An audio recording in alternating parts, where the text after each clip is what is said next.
പക്ഷെ ഇപ്പോൾ C J പിയുടെ ഒരു പ്രക്ഷോഭം കഴിഞ്ഞതിന് ശേഷം ജൻസികളുടെ പ്രാധാന്യം വളരെ കൂടിയിട്ടുണ്ട്. അപ്പോൾ ആ പ്രാധാന്യം കൂടിയതുമായി ബന്ധപ്പെട്ട് നമുക്കറിയാം, ഇപ്പം അവരോട് കുറച്ചുകൂടി ഒരു മൃദുവായിട്ടുള്ള സമീപനമാണ് എല്ലാവരും എടുക്കുന്നത്. രാഹുൽ ഗാന്ധിയൊക്കെ എല്ലാ തവണയും അവരായിട്ട് ഇൻട്രാക്ട് ചെയ്യുന്നുണ്ട്.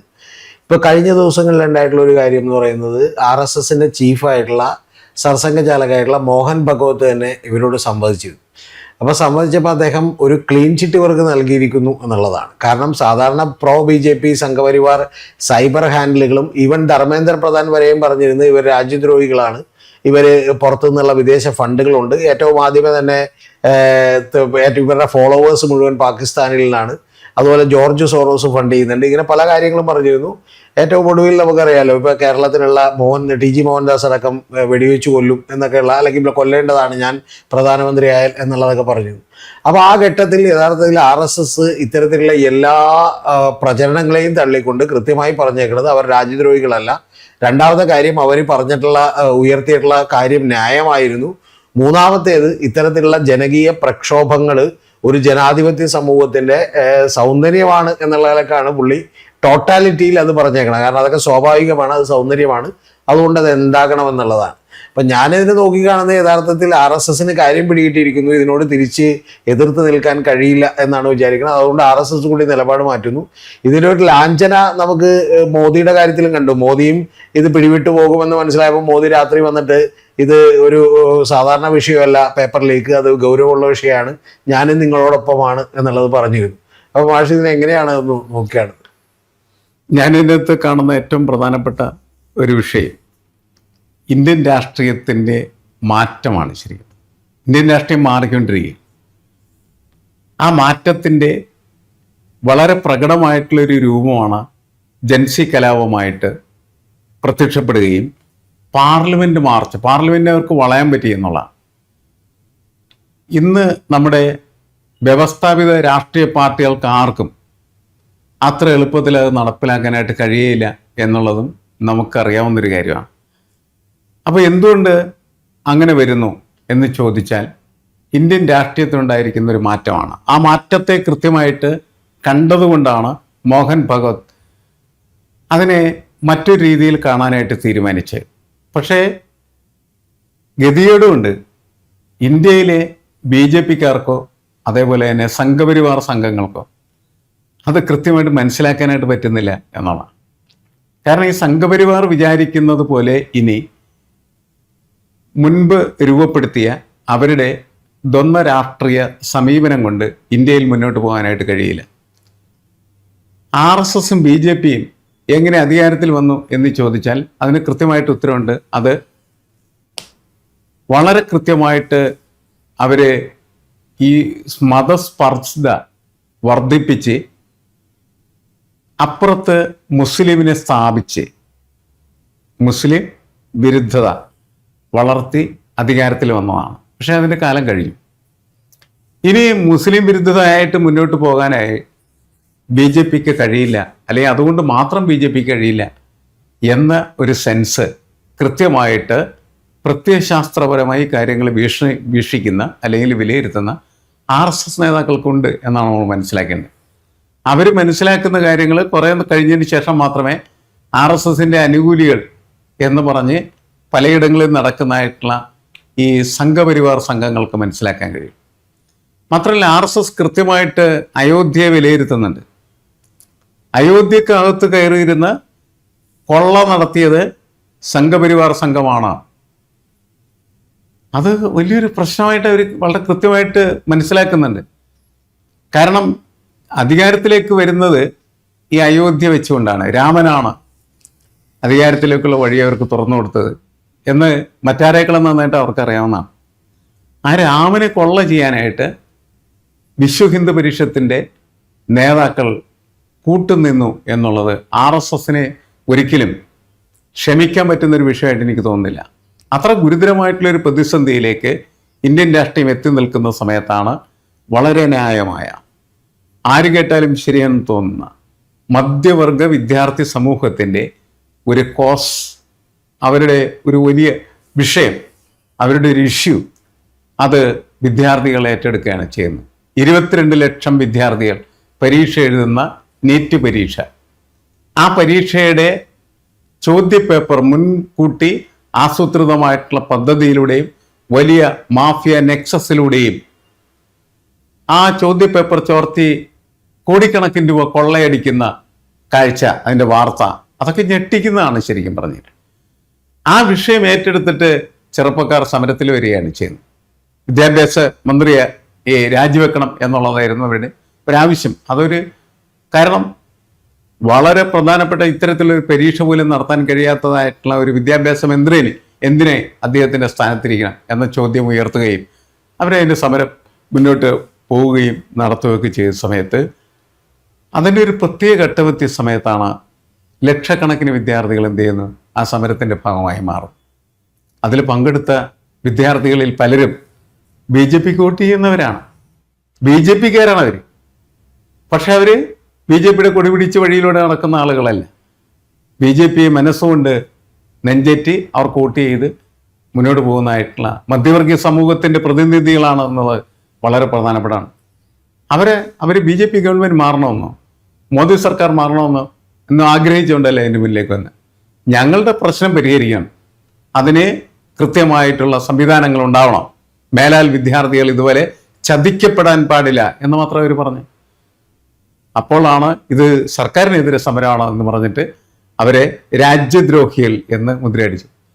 ഈ സംഘപരിവാറിൻ്റെ ഒരു വിശ്വാസം എന്താണെന്ന് വെച്ചാൽ സമരവുമായി വരുന്ന മുഴുവൻ ആളുകളെ രാജ്യദ്രോഹികളെന്ന് പറഞ്ഞാൽ പരാജയപ്പെടുത്താൻ കഴിയുമെന്നുള്ളതായിരുന്നു.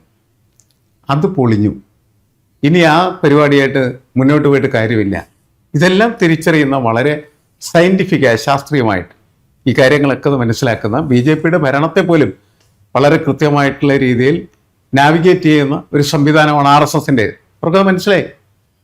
അവരതുകൊണ്ട് തന്നെ കൃത്യമായിട്ട് മോദിയോട് പറഞ്ഞ ഒരു വാചകമുണ്ട്, കേട്ടെഴുത്തു നിർത്തൂ എന്ന് പറഞ്ഞു. മൻ കി ബാത്ത് എന്ന് പറയുന്ന പരിപാടിയിലൂടെ മോദി നടത്തിക്കൊണ്ടിരിക്കുന്നതാണ് കേട്ടെഴുത്താണ്. ഇതിൻ്റെ കാലം കഴിഞ്ഞു, നിങ്ങൾ ജനങ്ങളെ കേൾക്കേണ്ട സമയമായി, വിദ്യാർത്ഥികളെ കേൾക്കൂ, അവർ പറയുന്നത് എന്താണ് എന്ന് മനസ്സിലാക്കൂ, അവർ പറയുന്ന കാര്യങ്ങൾ ശരിയാണെങ്കിൽ അവർക്കൊപ്പം നിൽക്കൂ എന്ന കൃത്യമായ നിർദ്ദേശമാണ് കൊടുത്തത്. മാത്രമല്ല RSSൻ്റെ ഏറ്റവും മുതിർന്ന നേതാവ് അതുപോലെ അധ്യാപകനുമായ മുരളി മനോഹർ ജോഷി സങ്കടത്തോടുകൂടിയാണ് ഈ വിഷയത്തെ സമീപിച്ചത്. അദ്ദേഹത്തിൻ്റെ കുട്ടികളെ തല്ലുന്നത് പോലെയാണ് ജന്തർ മന്ദിറിലെ അമിത്ഷായുടെ പോലീസ് ആ കുട്ടികളെ അടിച്ച സമയത്ത് അദ്ദേഹം കണ്ടത്. നിങ്ങൾ ദ്രോഹമാണ് ഈ ചെയ്യുന്നത് എന്നാണ് അദ്ദേഹം പറയാതെ പറഞ്ഞത്. ഇതൊക്കെ കൊണ്ടാണ് RSSൻ്റെ പൊതുസമീപനം എന്ന് പറയുന്നത് ഈ വിഷയത്തിൽ യാഥാർത്ഥ്യബോധത്തോടുകൂടി ഉള്ളതായി എന്നാണ് ഞാൻ മനസ്സിലാക്കുന്നത്. പക്ഷേ ഇതിൽ എനിക്കൊരു തോന്നിയിട്ടുള്ളൊരു കാര്യം എന്ന് പറയുന്നത് RSS എല്ലാ കാലത്തും ഇത്തരത്തിലുള്ള ചില തന്ത്രങ്ങൾ കൂടി എടുത്തിട്ടുണ്ട്. എന്ന് പറഞ്ഞാൽ ആ തന്ത്രത്തിന്റെ അടിസ്ഥാനത്തിൽ അവരെപ്പോഴും നിലനിന്നു പോന്നിട്ടുള്ളത് ഒരു പൊതുവികാരത്തിനൊപ്പം നിൽക്കുക, സ്വന്തം രാഷ്ട്രീയ പാർട്ടിയാണ് ഭരിക്കുന്നതെങ്കിൽ പോലും അതിനെ പൂർണ്ണമായും സപ്പോർട്ട് ചെയ്യാതിരിക്കുക എന്ന് പറയുന്ന നിലപാട് പലപ്പോഴും എടുത്തിട്ടുണ്ട്. പക്ഷേ ഞാൻ വിചാരിക്കുന്ന അങ്ങനെ ഒരു തന്ത്രം ഇതിൻ്റെ പുറകിലുണ്ടാകാം. പക്ഷെ അതിനേക്കാൾ ഉപരി അവരനുഭവിക്കുന്ന വലിയൊരു ക്രൈസിസ് മാഷ് പറഞ്ഞ പോലെ ഉണ്ട് എന്നാണ് എനിക്ക് തോന്നിയിട്ടുള്ളത്. അതിൻ്റെ പ്രധാനപ്പെട്ട കാര്യം ഇപ്പൊ ദത്താത്രേയ ഹൊസബിള, ഇതിന്റെ സെക്കൻഡ് ലഫ്റ്റനന്റ് എന്ന് വിളിക്കാവുന്ന ദത്താത്രേയ ഹൊസബിള തന്നെ RSSന്റെ യോഗത്തിൽ പൊട്ടിത്തെറിച്ചു എന്ന് പറഞ്ഞ് വളരെ വിശ്വസനീയമായിട്ടുള്ള ആളുകളുടെ റിപ്പോർട്ടുകൾ പലതും നാഷണൽ മീഡിയകളിലൊക്കെ തന്നെ വന്നിട്ടുണ്ട്. അപ്പൊ അതിൽ കാരണം അത് അയോധ്യ കേസുമായി ബന്ധപ്പെട്ടാണ്, കാരണം അയോധ്യയിൽ കൊള്ള നടത്തുന്നതുമായി ബന്ധപ്പെട്ടാണ്. ഞാൻ വിചാരിക്കുന്ന ഒരു കാര്യം, RSSും സംഘപരിവാരവും ഒക്കെ വലിയ പ്രതിസന്ധിയിലാണെന്ന്. അതായത് 3 കാര്യങ്ങളിലാണ്. ഒന്ന്, യഥാർത്ഥത്തിൽ ഇവർ യഥാർത്ഥ രാജ്യസ്നേഹികളാണോ എന്ന് പറയുന്ന ചോദ്യം തന്നെ ആളുകളുടെ മുമ്പിലേ ഉണ്ടായി. കാരണം 93 കുട്ടികൾ കൊല്ലപ്പെടുകയും 22 കുട്ടികൾ കൊല്ലപ്പെടുകയും അവരുടെ അച്ഛനമ്മമാർ വലിയ ദുഃഖം അനുഭവിക്കുകയും അവരിൽ ചിലരൊക്കെ BJPക്കും സംഘപരിവാറിനും ആയിരിക്കുകയും ചെയ്യുമ്പോൾ തന്നെ ഇത്തരത്തിലുള്ള വലിയ കൊള്ള, ഒരു നെക്സസ് എങ്ങനെ നടക്കുന്നു, അത് RSS അറിയാതെ നടക്കില്ല, സംഘപരിവാർ അറിയാതെ അല്ലെങ്കിൽ BJP അറിയാതെ, ഏറ്റവും കുറഞ്ഞ പക്ഷം BJP എങ്കിലും അറിയാതെ നടക്കില്ല എന്ന് പറയുന്ന തോന്നൽ അവർക്കുണ്ടായി. അപ്പൊ നിങ്ങൾ യഥാർത്ഥത്തിൽ ഒരു രാജ്യസ്നേഹികളാണോ എന്ന് പറയുന്ന ചോദ്യം വരുന്നുണ്ട്. ആ ചോദ്യത്തിന്റെ പശ്ചാത്തലം എന്ന് പറയുന്നത് ഇപ്പൊ ഡൊണാൾഡ് ട്രംപ് നിങ്ങൾ യുദ്ധം നിർത്താൻ ഞാൻ പറഞ്ഞിട്ടാണ് എന്ന് പറഞ്ഞത് മുതൽ ഈ പ്രശ്നങ്ങളുണ്ട്. കാരണം എന്ന് വെച്ചാൽ ഒരു രാജ്യസ്നേഹത്തിന്റെ ഒരു എലമെന്റ് അവിടെ പതുക്കെ കുറയുകയും മറ്റൊരു രാജ്യത്തിന് കീഴ്പ്പെടുകയും ചെയ്യുന്നു എന്ന് പറയുന്ന തോന്നലുണ്ടോന്ന്. രണ്ടാമത്തെ ഏറ്റവും പ്രധാനപ്പെട്ട കാര്യം, നേരത്തെ പറഞ്ഞതുപോലെ ജയ് ശ്രീരാം വിളികളുമായിട്ടാണ് അവർ അധികാരത്തിലേക്ക് വന്നത്. അതിന്റെ കടക്കൽ തന്നെ കത്തിവെക്കുന്ന രീതിയിലുള്ള വലിയ പ്രശ്നമാണ് അയോധ്യയിലെ 1500 കോടി രൂപയുടെ മോഷണം ഉണ്ടായിട്ടുള്ളത്. മൂന്നാമത്തെ ഏറ്റവും പ്രധാനപ്പെട്ട കാര്യം, ഇതൊക്കെ രണ്ടും പിടിച്ചു നിർത്തിയിരുന്ന ഏറ്റവും പ്രധാനപ്പെട്ട കാര്യം, ഒരു എഫിഷ്യൻസി ഭയങ്കര കൂടുതലാണ്, ഞങ്ങൾ വളരെ കാര്യക്ഷമമായി പ്രവർത്തിക്കുന്ന ആളുകളാണ് എന്ന് പറയുന്ന തോന്നലുണ്ടായിരുന്നു. ഈ തോന്നൽ കൂടി തകർന്നിരിക്കുന്നു എന്നുള്ളത് 2024 തന്നെ എനിക്ക് തോന്നുന്നു RSSന് ഏതാണ്ട് ഒരു തോന്നലുണ്ടാവുകയും ഒരു മോദി ബ്രാൻഡ് ഇടിയുകയും ചെയ്യുന്നു.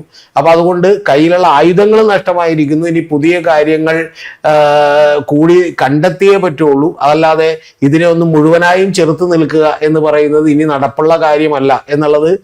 കാരണം ഇന്ത്യൻ എക്സ്പ്രസിൽ രാം മാധവ് കോളം എഴുതുന്നുണ്ട്. ആ കോളത്തിലും അതുപോലെ അദ്ദേഹം കഴിഞ്ഞ ദിവസങ്ങളിൽ ഈ ഏതാനും മാസങ്ങൾക്കും അമേരിക്കയിൽ പോയിട്ടുള്ള പ്രസംഗത്തിൽ അവിടെ ആളുകളുമായിട്ടുള്ള സംബന്ധിച്ചപ്പോഴൊക്കെ തന്നെ ഇത്തരത്തിലുള്ള പല വാചകങ്ങളും പറഞ്ഞിരുന്നു, മോദിയെ വിമർശിച്ചുകൊണ്ട് തന്നെ.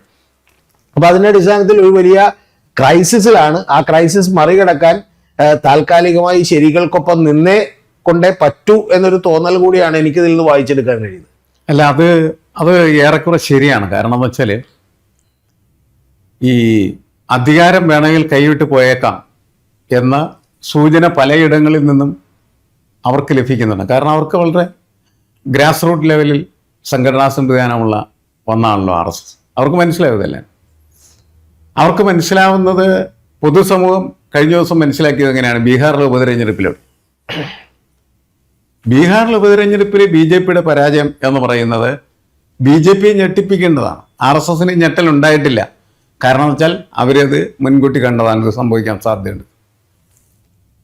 BJPയുടെ എക്കാലത്തെയും കുത്തക സീറ്റാണ് അത്. പക്ഷേ ജൻസരാജ് പാർട്ടി അടിച്ചെടുത്തു എന്നുള്ളതാണ് പ്രശ്നം. അതും അപ്രതീക്ഷിതം എന്ന് BJPക്ക് തോന്നിയ ഒരിടത്ത് ഒരു കാര്യമാണ് ഇപ്പോൾ കൂട്ടിച്ചേർത്തേട്ടെ. പക്ഷേ കാരണം ജൻസ്വരാജ് പാർട്ടി അത് അടിച്ചെടുക്കുമ്പോൾ അവിടെ 34.3% ആളുകൾ വോട്ട് ചെയ്തിട്ടുള്ളൂ. എന്ന് പറഞ്ഞാൽ വോട്ട് ചെയ്യാതിരിക്കുന്ന കൂടി ഒരു പ്രതിഷേധമാണ് ഒന്ന്. രണ്ടാമത്തെ കാര്യം എന്ന് പറഞ്ഞാൽ അവിടുത്തെ ജനസംഖ്യയുടെ 36% മുന്നോക്ക വിഭാഗക്കാരാണ്. മൂന്നാമത്തേത് BJPക്ക് എല്ലാ കാലവും 70-72% വോട്ടുകളാണ് കിട്ടുന്നത്. എന്ന് പറഞ്ഞാൽ 15% വോട്ടുകളെ കിട്ടാറുള്ളൂ. ഇനി ഗുജറാത്തിൽ അവര് ഈ തവണ നിലനിർത്തിയ ഒരു മണ്ഡലമുള്ളത് ഗുജറാത്തിലാണ്. ആ ഗുജറാത്തിലെ മണ്ഡലത്തിൽ പോലും 30,000 ഭൂരിപക്ഷം ഉള്ളൂ. സത്യത്തിൽ അവിടെ എല്ലാ തവണയും 70% വോട്ട് കിട്ടുകയും 1 ലക്ഷം ഭൂരിപക്ഷം കിട്ടുകയും ചെയ്യുന്നൊരു സ്ഥലമാണത്. അപ്പൊ ഈ സ്ഥലങ്ങളിലെല്ലാം തന്നെ തിരിച്ചടി വേണ്ടായിരിക്കുന്നു. അതൊരു ഇന്ത്യയുടെ പൊതുവികാരമായി കൂടി RSS മനസ്സിലാക്കുന്നുണ്ടാവും. അല്ല, അത് മനസ്സിലാക്കുന്നുണ്ട്. അത് മനസ്സിലാക്കുന്നതിൻ്റെ കാരണമാണ് അവരുടെ കാഴ്ചപ്പാടിൽ വന്നിരിക്കുന്ന മാറ്റം. അതെനിക്ക് തോന്നുന്നു അവരെ ഞെട്ടിപ്പിച്ചത് അയോധ്യ കൊള്ളാനാണ്. ശരിക്കും ഈ ദത്താത്രേയ അങ്ങനെ പറയുന്നത്, അത് പൊട്ടിത്തെറിക്കുന്നതൊക്കെ അവരൊരിക്കലും പ്രതീക്ഷിച്ചിട്ടില്ല. ഈ വിശ്വ ഹിന്ദു പരിഷത്തിൻ്റെ ഉപാധ്യക്ഷനൊക്കെ അവിടെ കയറിയിരുന്ന് കൊള്ളാടത്തൊന്നും അവരൊരിക്കലും കരുതുന്നില്ല. അതോടെ അവരുടെ സാലപ്പിടിയും വിട്ടുപോയി എന്നുള്ളതാണ്. കാരണം എന്ന് വെച്ചാൽ വിശ്വാസമാണ് അവരെ യഥാർത്ഥത്തിൽ മുന്നോട്ട് നയിക്കുന്നതിൻ്റെ ഏറ്റവും പ്രധാനപ്പെട്ട അടിത്തറ. 1. 2, ഒരു ഹിന്ദുസ്ഥ രാഷ്ട്ര നിർമ്മിതിയിലേക്ക് പോകുന്ന സമയത്ത് ഇത്തരത്തിലുള്ള കൊള്ളക്കാരായിട്ടുള്ള ആളുകളാണ് വിശ്വാസികളെന്ന് വച്ചുകൊണ്ട് മുന്നോട്ട് പോവുക വലിയ ബുദ്ധിമുട്ടുള്ളൊരു കാര്യമാണ്. അപ്പം അതുകൊണ്ടാണ് അവർ വലിയ തരത്തിൽ തിരിച്ചടി നേരിടുന്ന പ്രതിഭാസത്തെ തിരിച്ചറിയുന്നതെന്നാണ് ഞാൻ മനസ്സിലാക്കിയത്. അതുകൊണ്ട് കൂടിയാകണം ഇപ്പോൾ ഈ നിലപാട്. ആ നിലപാടെടുക്കുന്നത് ഇവർക്കൊപ്പം നിൽക്കൽ കൊണ്ട് മാത്രമല്ല, അവരെ തിരുത്തണം. മോദിയെയും ഷായെയും തിരുത്തേണ്ടത് ആവശ്യമാണ് എന്ന് RSSന് തോന്നിയിട്ടുണ്ട്. അതിൻ്റെയൊക്കെ ഒരു പ്രതിഫലനം കൂടിയാണ് ഈ കഴിഞ്ഞ 10-14 ദിവസമായിട്ട് കണ്ടിന്യൂസ് ആയിട്ട് അമിത്ഷാ പാർലമെന്റിൽ ആബ്സെന്റ് ആയത്. അല്ലാണ്ട് വെറുതെ അയാൾ പിണങ്ങിയവരടുത്ത് പോയിരിക്കണമല്ല. രാജ്യസഭാ ചെയർമാൻ ഉപരാഷ്ട്രപതി കൂടി പറഞ്ഞു വന്നേ പറ്റൂന്ന് പറഞ്ഞിട്ട് പുള്ളി വന്നിട്ടില്ല. അതും പുള്ളി ഓഫീസ് വരെ വന്നിട്ട് പാർലമെന്റിനകത്ത് കയറുന്നില്ല. പാർലമെന്റിനകത്തുള്ള ഓഫീസിൽ വന്നിട്ട് പാർലമെന്റിനകത്ത് കയറുന്നില്ല. അല്ല, അപ്പൊ അത് വെറുതെ കയറാതിരിക്കുന്ന അല്ലെന്ന് ഞാൻ പറഞ്ഞു. ഈ ഇവർക്കകത്ത് നിലനിൽക്കുന്ന അന്തർസംഘർഷങ്ങൾ അത് വളരെ ഗുരുതരമാണ്. അതിൻ്റെ പ്രതിഫലനമാണ് അവിടെയെല്ലാം കണ്ടുകൊണ്ടിരിക്കുന്നത്. എന്തായാലും ഇന്ത്യൻ രാഷ്ട്രീയത്തിൽ വന്നിരിക്കുന്ന ഒരു മാറ്റം എന്ന് പറയുന്നത് സത്യസന്ധമായി കാര്യങ്ങളെ സമീപിക്കാനുള്ള രാഷ്ട്രീയ പാർട്ടികളുടെ കാര്യശേഷിയില്ലായ്മ.